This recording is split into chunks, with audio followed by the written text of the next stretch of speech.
Jonathan Baker had always envisioned a life of quiet simplicity after years of navigating the chaos of the corporate world. When his sister passed away unexpectedly, leaving behind a spacious, modern home in a private, gated community, he saw it as an opportunity to start fresh. The house was a masterpiece of clean lines and functionality, nestled at the edge of a sprawling suburban neighborhood that promised peace and security. To Jonathan, it was more than a house. It was a symbol of stability, a refuge from the past that had been marked by betrayal, stress, and loss. The neighborhood, managed by a meticulous homeowners association, HOA, initially seemed like an ideal fit. Jonathan wasn't the type to buck the system, and the promise of a well-maintained community appealed to his pragmatic side.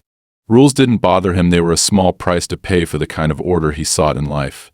The HOA welcomed him warmly, sending representatives to drop off welcome baskets and literature about neighborhood guidelines. Most of his new neighbors seemed pleasant, though Jonathan noticed an odd uniformity to their behavior.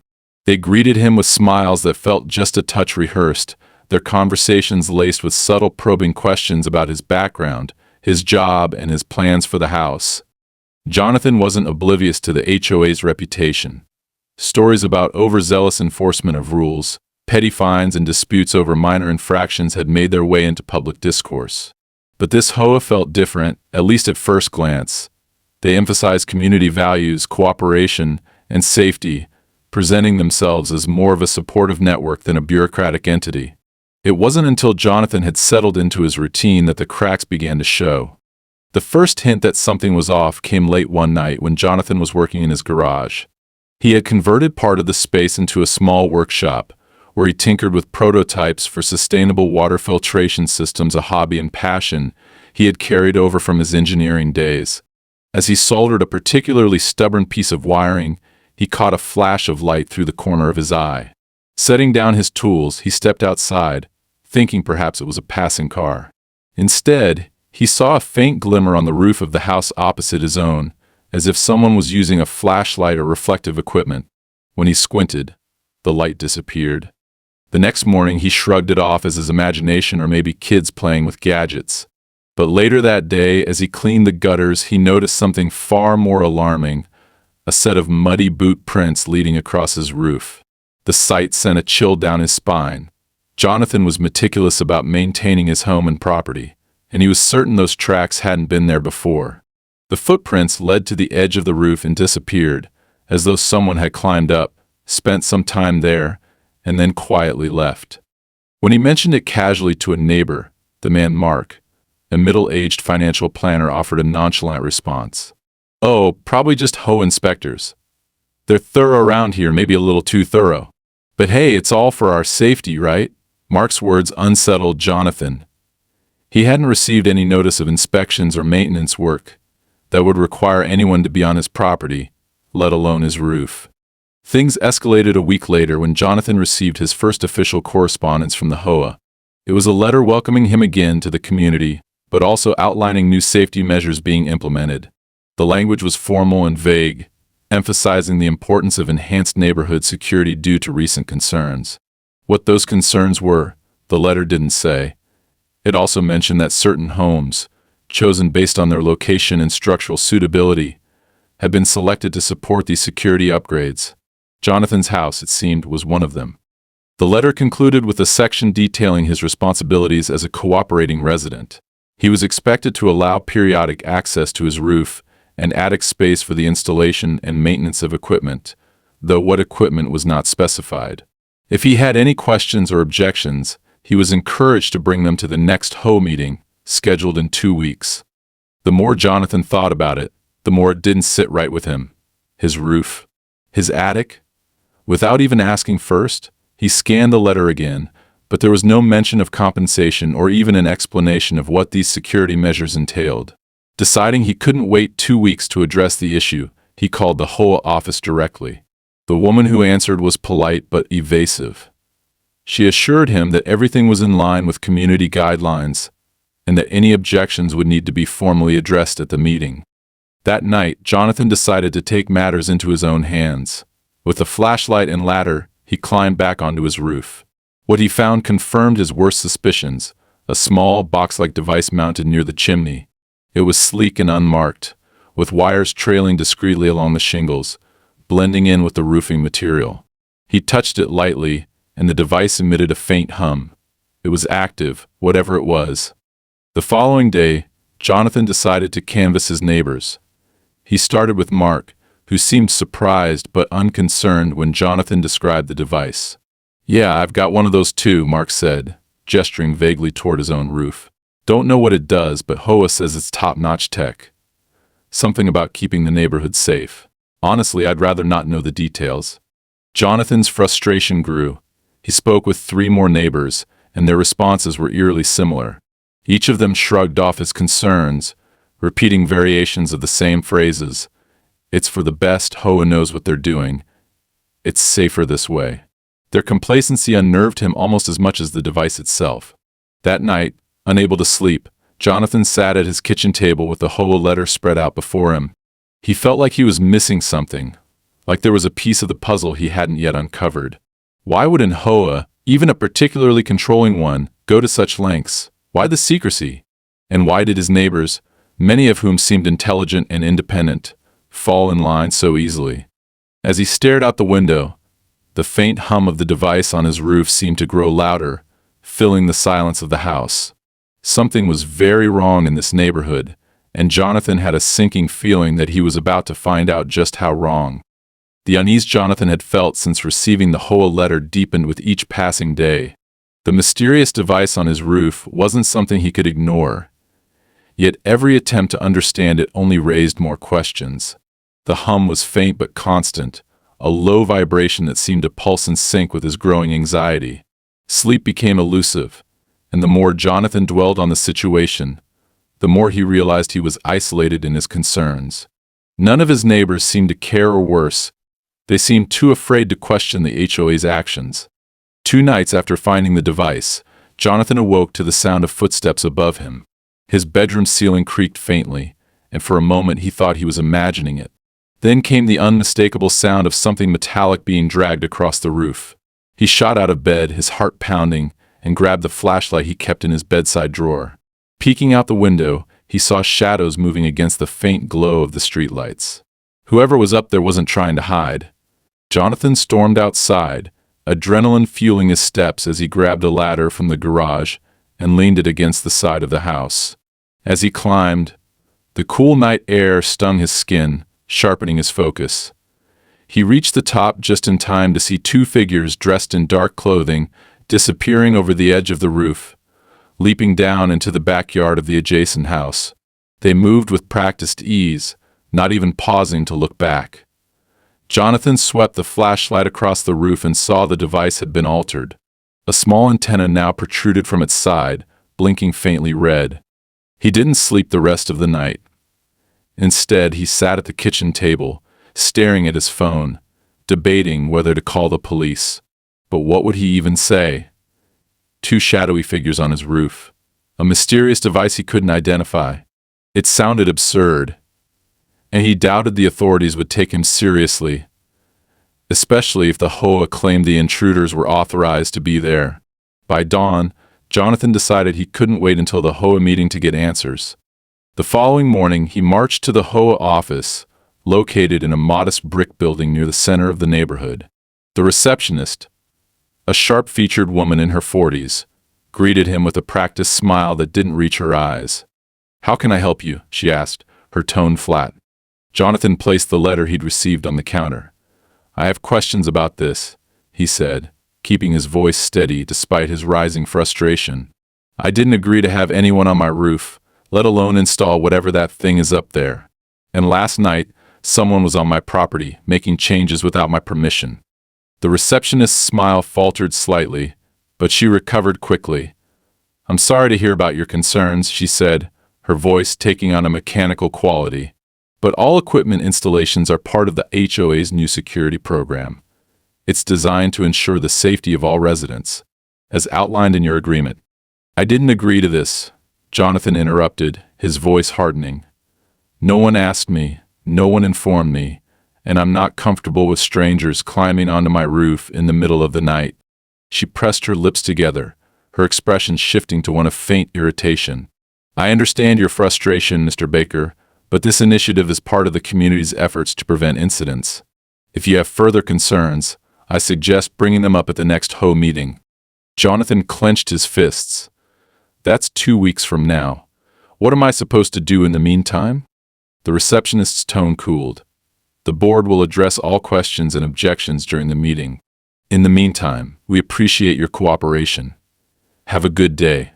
Realizing he wasn't going to get anywhere, Jonathan left, his frustration bubbling into anger. On his way back home, he passed a group of neighbors chatting in their front yards. As he approached, their conversation quieted, and they glanced at him with wary expressions. One of them, an older woman named Patricia, gave him a thin, forced smile. "Everything all right, Jonathan?" she asked, her voice overly polite. "Do any of you know what's really going on with this HOA security program?" he asked, stopping in front of them. "Do you even know what they're putting on our roofs?" The group exchanged uneasy looks, and Patricia's smile tightened. "It's for the good of the neighborhood," she said, her tone carefully neutral. "We've had some incidents in the past. The board knows what they're doing." "What incidents?" Jonathan pressed. No one said a word about that. Patricia hesitated, then looked away. One of the other neighbors, a younger man named Kyle, muttered, "Just let it go, man. They've got everything under control." Jonathan's stomach turned. The more he tried to dig, the more it felt like everyone around him was complicit in some unspoken agreement to ignore reality. He returned home, his thoughts spiraling. If the HOA wasn't going to give him answers, he'd have to find them himself. That night, Jonathan set up a small surveillance camera in his backyard, aiming it at the section of the roof where the device was installed. He sat by the window with a thermos of coffee, determined to catch whoever was behind the mysterious intrusions. Hours passed in silence, and just as he was about to give up, the motion detector on the camera pinged. Jonathan snapped to attention, peering into the darkness. 2 figures had climbed onto the roof again, their movements swift and deliberate. One carried a small case that looked like a toolbox, while the other appeared to be scanning the surrounding area with a handheld device. Jonathan grabbed a flashlight and bolted outside, but by the time he reached the roof, they were gone, leaving only faint scuff marks and another modification to the device. The next morning, Jonathan reviewed the footage. The camera had captured the intruders clearly. They were dressed in black tactical gear, their faces obscured by masks. More unsettlingly, one of them had paused to look directly at the camera before disabling it with a small jammer. The footage cut off abruptly, but not before Jonathan caught a glimpse of an HOA badge on the intruder's chest. Jonathan's hands shook as he shut off the playback. This wasn't just some overzealous security program, it was something far more invasive, and the HOA wasn't even trying to hide its involvement. He tried calling the HOA office again, but this time his call went straight to voicemail. That afternoon, another letter arrived in his mailbox, this one marked urgent. Inside was a single sheet of paper with the HOA logo at the top. The message was brief and chilling. "Mr. Baker, your recent actions have been noted. We encourage you to prioritize community safety and refrain from further interference. Non-compliance will result in immediate consequences. Sincerely, HOA Security Board." Jonathan stared at the letter, his heart pounding. They were watching him, tracking his every move. This wasn't just about a device on his roof, it was about control. And he was beginning to realize that stepping out of line in this neighborhood came with far greater risks than he'd imagined. Jonathan couldn't shake the feeling of being watched. The letter he had received from the HOA Security Board was vague, yet its underlying threat was impossible to miss. His property, his movements, even his thoughts seemed to be under constant surveillance. As he stared at the letter on his kitchen counter, the words blurred, but the warning remained sharp in his mind. Non-compliance will result in immediate consequences. That phrase looped in his head as he paced the house, glancing periodically out the windows. The once quiet street now felt alien, with every passing car and every neighbor's glance carrying the weight of suspicion. He wanted answers, needed them, but the walls were closing in. It was clear the HOA wasn't just an overbearing group of suburban bureaucrats. They were something else entirely, something far more dangerous. The first real confrontation came 2 days later. Jonathan had spent hours poring over online forums, trying to find any mention of HOAs that engaged in similar behavior. He found scattered anecdotes of homeowners complaining about invasive practices, cameras in backyards, random inspections, but nothing that even remotely resembled the coordinated, militaristic control his neighborhood seemed to be under. The few stories he did find ended the same way. The homeowner eventually gave up, moved out, or disappeared from the discussion entirely. The realization made his skin crawl. Was that the point? To break him down until he fell in line or left? He decided to fight back, starting with the device on his roof. That evening, just after dusk, Jonathan climbed onto the roof with a set of tools. The hum of the device grew louder as he approached, and when he finally reached it, he could feel the faint vibration beneath his fingertips. He crouched down, shining a flashlight onto the box-like object, which now bristled with additional attachments and wires that hadn't been there the first time. It wasn't just monitoring, it was expanding. Whatever its purpose, it was growing in complexity. Jonathan gritted his teeth and pried open the casing, exposing the inner workings. The circuitry was dense and unfamiliar, but what immediately caught his eye was a small antenna that pulsed with a faint blue light. He hesitated, then reached for the antenna, twisting it loose. As soon as he removed it, the hum stopped, plunging the night into an eerie silence. His victory was short-lived. "Step away from the device," a voice called out, low and commanding. Jonathan whipped his head around and saw two figures standing at the edge of his roof. They were dressed in black tactical gear, much like the intruders from the surveillance footage, but now they weren't hiding. One of them held a flashlight aimed directly at Jonathan's face, while the other rested a hand on what looked disturbingly like a holstered firearm. Jonathan froze, his hand still holding the detached antenna. "What the hell is this?" he demanded, his voice cracking with a mix of anger and fear. "Who are you people? And what is this thing on my roof?" "You've been warned about interference," the first figure said, ignoring Jonathan's question. "Step away from the device and return to your home." "This is my property," Jonathan shouted, his anger overtaking his caution. "You can't just." "We are authorized by the HOA to enforce compliance," the second figure interrupted, their tone colder and more mechanical. "You've violated community guidelines. This is your final warning." Jonathan's mind raced. They weren't here to explain or negotiate, they were here to intimidate him into submission. His grip tightened on the antenna, and for a brief moment he considered using it as a weapon. But the sight of the firearm stopped him. He wasn't dealing with ordinary security guards. These people were professionals, and he had no idea how far they were willing to go. Reluctantly, he stepped back, raising his hands. "Fine," he said through gritted teeth. "But this isn't over." The figures didn't respond. One of them moved forward, retrieving the antenna from Jonathan's hand and reattaching it to the device with practiced efficiency. The other kept the flashlight trained on him until he climbed back down the ladder and retreated into his house. Jonathan sat in the dark living room for hours, replaying the encounter in his mind. His chest burned with humiliation and rage, but more than that, he felt powerless. These weren't just HOA enforcers, this was something organized, calculated. The device on his roof wasn't there to protect anyone, it was there to control. The next morning, Jonathan woke to find a fine notice taped to his front door. It accused him of unauthorized tampering with HOA property and demanded an immediate payment of $2,000. Attached was another letter, this one more formal, but no less infuriating. It reiterated that his participation in the security program was mandatory and reminded him of the consequences of further noncompliance. Jonathan tore the letters in half, but the act brought no relief. He couldn't fight this alone. He needed allies, someone else in the neighborhood who saw what was happening and wanted to resist. But as he walked the block, knocking on doors, he was met with polite but firm refusals. "I can't get involved," Patricia said, barely opening her door. Her eyes darted nervously to the street. "I'm sorry, Jonathan.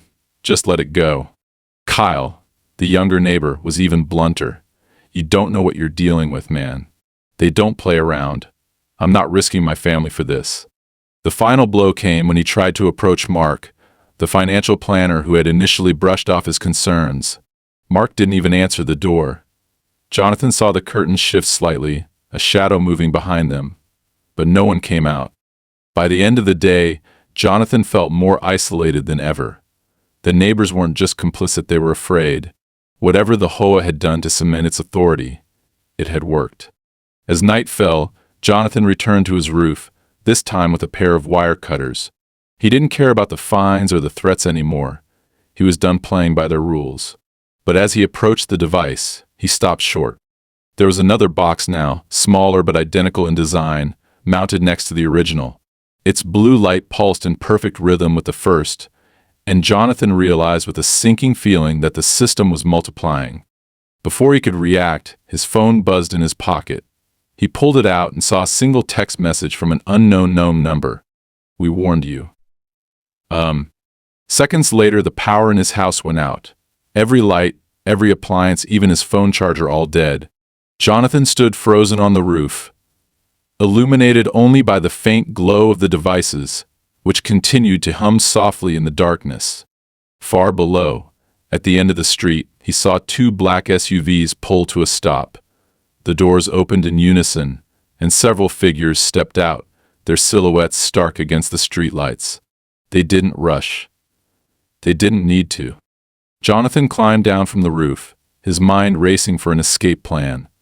But as the first knock echoed through his front door, he knew there was no escaping this. They weren't just watching him anymore. They were coming for him. The knock at the door wasn't frantic or aggressive. It was measured, deliberate, like they already knew he had nowhere to run. Jonathan stood frozen in the darkened living room, his breathing shallow as he tried to think. He'd disabled the device before, but it hadn't mattered. He'd climbed onto the roof, shouted, resisted, and for what? The lights were out, his phone had no signal, and now they were here. "Mr. Baker," a calm voice called through the door. "We need to have a conversation. You've been given ample warnings, but you've chosen to escalate matters. Let's not make this more difficult than it needs to be." Jonathan's fingers tightened around the metal flashlight in his hand. The voice was smooth, professional, far from the threatening gruffness he might have expected. That made it worse. Whoever they weren't panicked or sloppy. They were in control. Another knock. "Open the door, Mr. Baker. This is your final opportunity to cooperate." Jonathan backed away, his mind racing. He couldn't fight them head on, not like this. His instincts told him to run, but to where? The house was surrounded. The neighborhood was silent, and even his neighbors, those cowards, had probably drawn their curtains, hoping to remain invisible. He could almost hear Patricia whispering through her door, "I can't get involved." The knock came a third time, sharper now. Jonathan didn't wait to see what would happen next. He moved swiftly toward the kitchen, slipping out the back door and into the yard. The cool night air hit him like a slap, and he crouched low, keeping to the shadows. He could hear the faint crunch of boots on gravel as figures circled the house. Whoever was at the door wasn't working alone. Jonathan crept along the edge of his property, his eyes darting to the neighboring houses. They stood like silent sentinels, their windows dark and their doors firmly shut. The entire street felt like a ghost town, abandoned to whatever nightmare was unfolding here. He cursed under his breath, crawling beneath the low branches of a tree that bordered his yard. Then he saw a subtle flicker of movement near his fence. Two figures in tactical gear were stationed there, one holding what looked like a scanning device, the other a rifle slung over his shoulder. They weren't moving, just waiting, as if they knew he'd try to flee. Jonathan's heart pounded. He couldn't stay here. He couldn't go back. The only option was forward through the yards, past the patrols, and into the woods that bordered the far end of the neighborhood. If he could make it there, maybe he'd have a chance. Keeping low, he began to crawl toward the far corner of his property. The ground was damp, the smell of wet earth filling his nostrils as he moved inch by inch. The device on the roof continued its faint hum, its pulsing blue light casting eerie shadows on the walls of his house. Jonathan gritted his teeth. He wasn't sure what infuriated him more, the people hunting him, or the realization that they'd turned his home into a weapon against him. As he reached the edge of the yard, a sharp crack of a twig behind him made him freeze. He turned slowly, his heart in his throat, and saw one of the figures near the back door of his house. The man's head swiveled, scanning the area, but he hadn't spotted Jonathan yet. The seconds dragged like hours as Jonathan waited, his muscles tensed and ready to bolt if the man turned his way. A sudden buzz broke the silence. The man raised a hand to his earpiece, listening intently. Jonathan couldn't hear the words, but whatever was said made the figure nod and move back toward the house. Jonathan let out a shaky breath and resumed crawling, finally reaching the low chain-link fence at the edge of the yard. He scaled it as quietly as he could, dropping into the neighboring yard. This house belonged to Kyle, the younger neighbor, who had told him to let it go. Jonathan glanced at the darkened windows, half expecting Kyle to appear and yell at him to leave. But the house remained still. Just like Patricia's, it felt empty, as if no one had lived there for weeks. That was when Jonathan noticed something odd. Kyle's roof, just like his own, had a device mounted on it. But unlike Jonathan's, this one was larger, bristling with multiple antennas and glowing with a faint red light. The hum it emitted was deeper, almost like a low-frequency vibration that Jonathan could feel in his bones. It wasn't just a monitoring device, it was transmitting something. Jonathan crept closer, his gaze fixed on the device. He didn't dare climb up to inspect it, but the sight of it was enough to confirm what he had begun to suspect. These devices weren't for safety. They were part of something bigger, something far beyond the control of the HOA. His stomach churned as a realization hit him. The HOA was just a front. Whatever was happening here, it was orchestrated by someone or something far more powerful. A distant shout snapped Jonathan back to the present. He couldn't linger. He crossed Kyle's yard and slipped into the narrow alley that separated the neighborhood from the woods. The trees loomed ahead, their dark silhouettes promising both refuge and danger. Jonathan hesitated for only a moment before plunging into the undergrowth. The forest was denser than he remembered. Branches clawed at his face and clothes as he pushed forward, his breaths coming in short gasps. The hum from the devices faded behind him, replaced by the rustle of leaves and the occasional crack of a branch underfoot. For the first time in hours, he felt a flicker of hope. If he could just reach the highway on the other side, he might be able to flag down a car, call for help, something. But the forest wasn't as empty as it seemed. Jonathan stopped abruptly as a beam of light swept through the trees ahead. He dropped to the ground, flattening himself against the damp earth. Voices followed, low and deliberate, though he couldn't make out the words. He strained his ears, catching only fragments: perimeter, secure, movement. They were looking for him.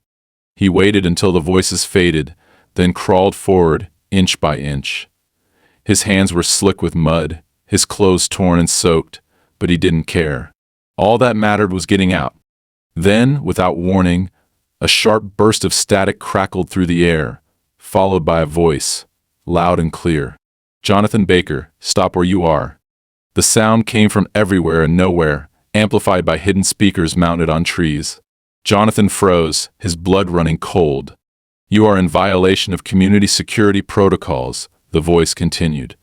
It was the same calm, measured tone that had spoken through his door. "Return to your property immediately, or face escalation." Jonathan's fists clenched. He was done running, done playing their game.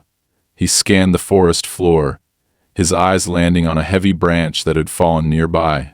He grabbed it, his knuckles white as he rose to his feet. "I'm not coming back," he said aloud, his voice trembling but defiant. "Whatever you're doing, it ends here." Silence followed. Then the voice returned, colder now. "So be it." The woods erupted in chaos. Lights flared, figures emerged from the shadows, and the hunt began in earnest. Jonathan turned and ran, the branch still clutched in his hand. He didn't know how far he could get, but one thing was certain: he wasn't going down without a fight. Jonathan's lungs burned as he sprinted through the dense forest, his body battered by branches and uneven ground. Behind him, the lights of his pursuers cut through the darkness like searchlights, accompanied by the heavy crunch of boots and the occasional sharp bark of orders. They weren't chasing him aimlessly, they were methodical, disciplined. Whoever these people were, they weren't amateurs. He veered off the faint path he had been following, plunging deeper into the thick undergrowth, where the trees grew tighter and the air felt heavier. The sounds of the pursuit grew fainter, But he knew better than to stop. His adrenaline pushed him forward, but his thoughts raced even faster. Why were they going to such lengths to capture him? Was it because of the devices, or was there something else? And why had his house, out of all the others in the neighborhood, become their main target? The forest seemed endless, but at last Jonathan spotted a faint clearing up ahead. As he broke through the trees, he stumbled into an overgrown field scattered with debris, rusted metal, old equipment, and the skeletal remains of a structure that had long since crumbled.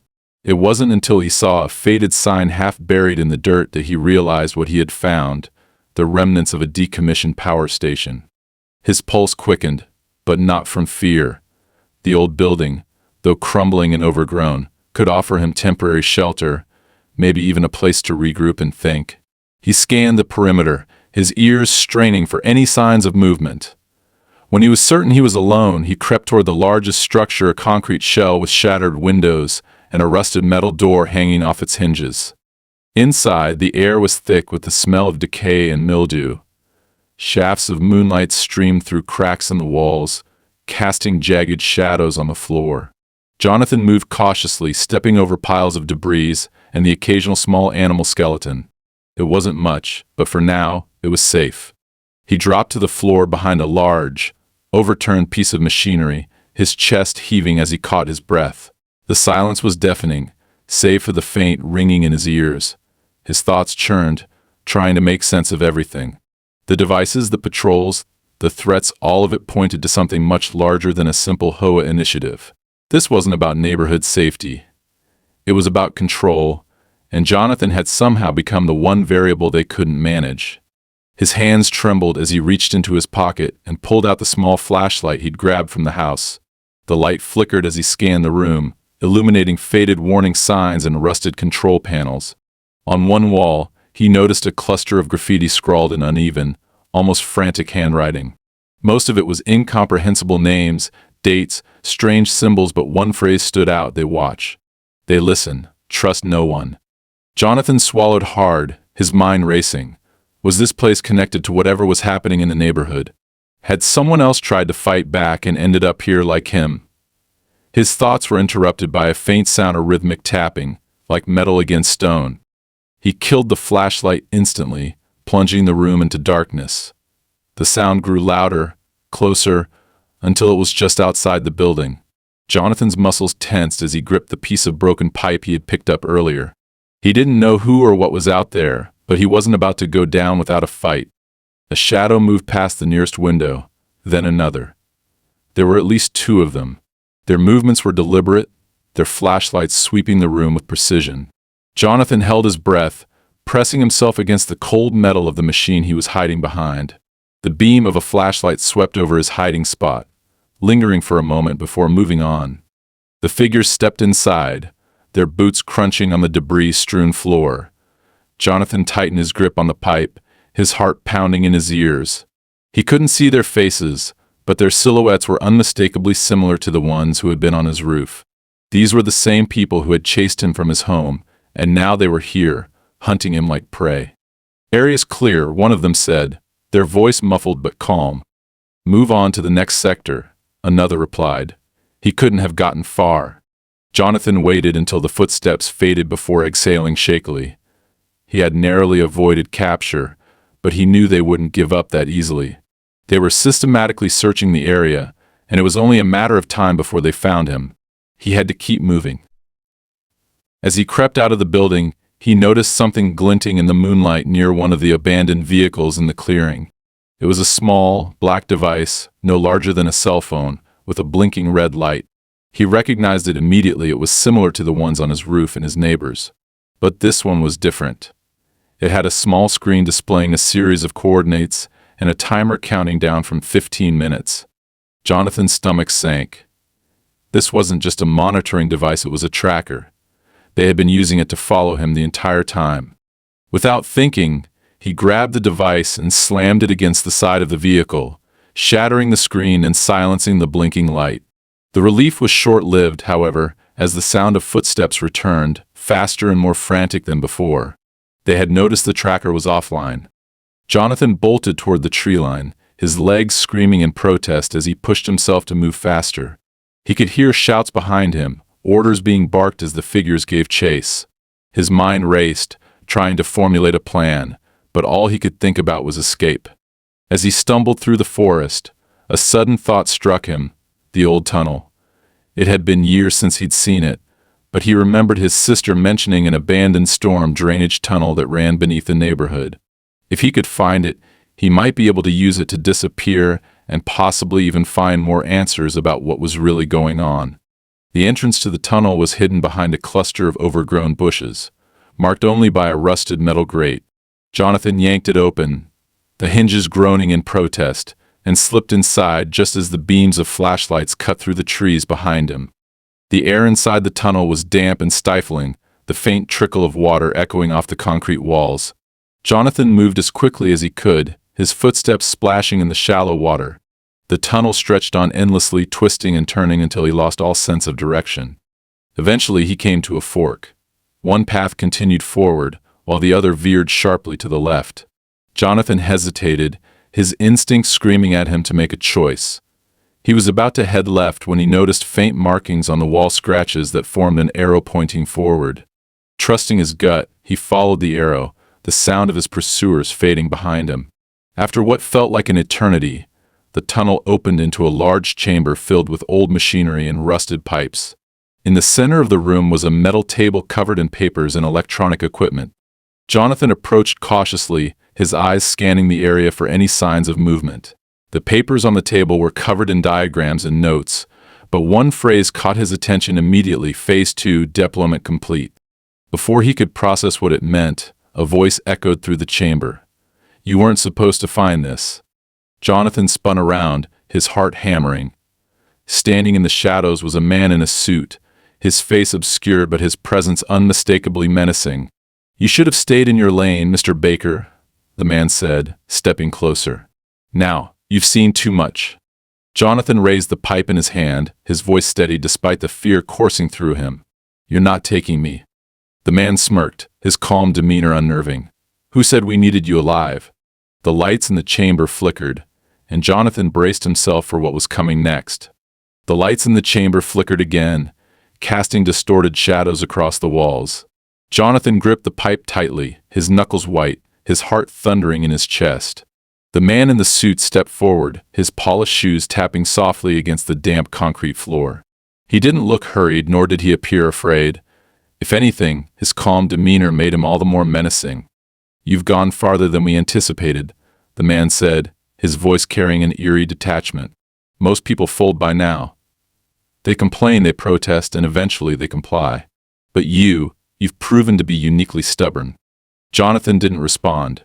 He shifted his stance, keeping the pipe raised and ready. The man stopped a few feet away, tilting his head slightly as if studying him. "Do you even know what you're fighting against?" the man continued. "You think this is about some devices on rooftops? About a nosy HOA? No, Mr. Baker. This is about control order.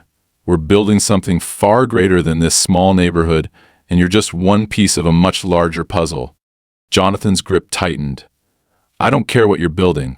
You've terrorized me, my neighbors, and my home. Whatever you're doing, it ends here." The man's lips curled into a faint, mocking smile. "It's admirable, your conviction, but you're in over your head." Without warning, the chamber filled with a low, pulsing sound. Jonathan turned his head sharply, searching for its source, and saw the machinery along the walls beginning to power up. The rusted pipes vibrated, and the floor beneath him trembled. A deep, resonant hum grew louder, enveloping the space and drowning out even his own thoughts. The man reached into his pocket and produced a small remote device.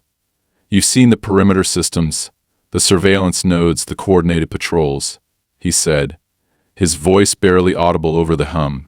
"But this is the heart of it all, a neural frequency generator. It doesn't just watch you, Mr. Baker. It can influence you. It's the future of control, and you had the privilege of living in our testing ground." Jonathan's stomach churned. Neural frequency? Influence? He didn't know whether to laugh or panic. "You're insane," he spat. "Am I?" the man replied calmly. Or are you just unwilling to accept that progress requires sacrifice? Your resistance is commendable, but it's ultimately futile. The system is already operational, and in a few moments, it will eliminate the last remaining obstacle, you. Jonathan didn't wait to hear more. He swung the pipe with all his strength, aiming for the man's hand. The pipe connected with a sickening crack, sending the remote flying across the room. The man staggered back, clutching his wrist, his calm demeanor finally cracking. "You idiot," he hissed through gritted teeth. "You've made things worse for yourself." Jonathan didn't stop. He turned and sprinted toward the table, grabbing as many of the papers and devices as he could. He didn't know what most of it meant, but he knew it was evidence of whatever the HOA, or whoever controlled them, was really doing. The machinery in the room continued to whir and pulse, the vibrations growing stronger with each passing second. Jonathan could feel it in his chest, a deep, unnatural rhythm that made his vision blur and his thoughts grow fuzzy. He stumbled, clutching his head, but forced himself to stay upright. "Do you feel it?" The man called out, his voice rising above the noise. "That's the beauty of this technology.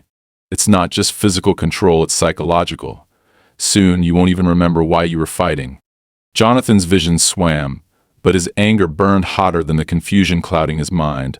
He stumbled toward the far wall, where a large console blinked with rows of red and green lights. Among them was a lever marked emergency shutdown. The man saw what he was doing and lunged forward, his injured hand reaching for Jonathan's arm. But Jonathan was faster. With a primal yell, he slammed the lever down, and the room was immediately plunged into darkness. For a moment, there was only silence. Then, the machinery sputtered and hissed, sparks flying from the pipes as the system began to collapse. The hum ceased, leaving behind an almost deafening quiet. The man staggered to his feet, his face twisted in fury. "Do you have any idea what you've done?" he shouted. Jonathan didn't answer. He grabbed the nearest piece of equipment from the table and bolted for the exit. Behind him, the chamber erupted into chaos as the machinery began to overload, small explosions rocking the room. He didn't look back as he sprinted into the tunnel, his legs screaming in protest. The explosions grew louder, the heat licking at his back as he ran. He emerged from the tunnel, just as the ground beneath him shook violently. Turning around, he saw a plume of smoke and fire erupt from the tunnel entrance, collapsing it entirely. For a moment, Jonathan allowed himself to breathe. He had destroyed it, whatever that generator had been. It was gone now. But his relief was short-lived. In the distance, he heard the distinct sound of engines. The SUVs were coming. Jonathan ran. The forest was dark and disorienting, but he didn't care. He clutched the stolen papers and devices tightly to his chest, his mind racing. He needed to get out of the neighborhood, out of the city somewhere far away where these people couldn't reach him. But as he broke through the tree-line and onto the road, he froze. The SUVs were already there, their headlights blazing like twin suns. Figures in tactical gear stepped out, their weapons drawn. Jonathan glanced at the papers in his hands, then at the men surrounding him. The man in the suit emerged from one of the vehicles, his face bloodied but his composure intact. "You've put on quite a show tonight, Mr. Baker," he said coldly. "But it ends here." Jonathan's chest heaved as he considered his options. He couldn't fight them, not all of them. But he wouldn't let them win, either. Clutching the papers tighter, he turned and sprinted down the road, his defiance carrying him into the night. Behind him, the sound of gunfire erupted, and Jonathan felt a sharp, searing pain in his side. He stumbled but kept running, his vision narrowing as blood soaked his shirt. He didn't know where he was going, or how far he could make it, but he knew one thing: he wasn't stopping, even if it killed him. The world around Jonathan blurred as his legs carried him forward, each step heavier than the last. The sharp, burning pain in his side radiated through his body, his blood leaving a trail behind him on the dark road. The SUVs hadn't followed, at least not immediately, but he could hear faint voices in the distance, barking orders. He had only minutes, maybe seconds, before they caught up. The stolen papers clutched to his chest felt like lead. They were damp with sweat and blood, but they represented his last hope, the only proof of what had been done to him and his neighbors. He stumbled off the road and into the forest, collapsing against a tree as the adrenaline finally began to wear off. The pain in his side surged, and he pressed a shaking hand against the wound. It was bad, too bad to ignore. Jonathan's vision swam, but his thoughts remained focused. He needed to act. Slowly, he dug through his pockets and retrieved his phone. The screen was cracked, the battery nearly dead, but to his relief, it still powered on. For the first time in hours, he had a signal weak, but there. He opened the camera app, taking photos of the documents, the diagrams, the schematics. Each click of the shutter felt like a tiny victory, proof that they wouldn't silence him so easily.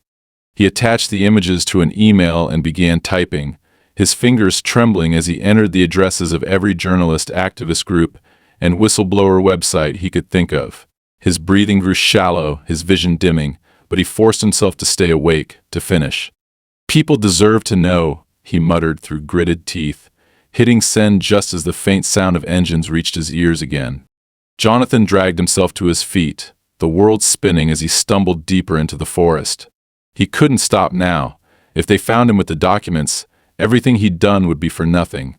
The wound in his side throbbed, and his legs felt like they could give out at any moment, but he pushed forward, driven by sheer will.